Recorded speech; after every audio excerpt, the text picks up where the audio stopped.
जीजा आइला ससुरारी रंगवा गुलाल हाथ लेके पिचकारी जीजा जी और पहिले जीजा आइला ससुरारी रंगवा गुलाल हाथ लेके पिचकारी देखी अकेले मौका रंगेला टिकोराए जीजा अपनी हम कुमारे अबही घर जानी कोराए जीजा अपनी हम कुमारे अबही घर जान कोराए जीजा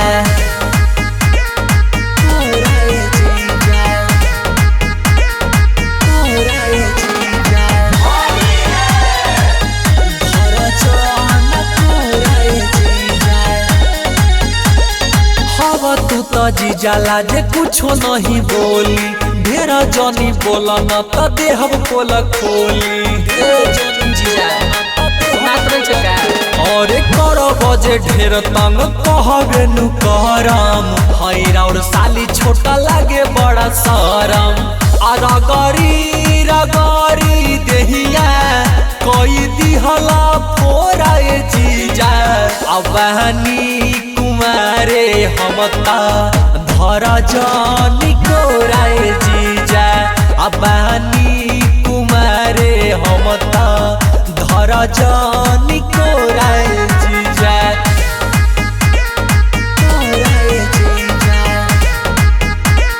कोराए जीजा धर जान कोराए जीजा तहरा न लागे शरम मन कैला गरम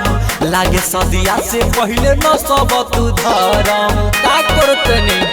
न सब तू तहरा न लागे शरम मन कैला गरम लागे सदिया से पहिले न सब तू धरम सुना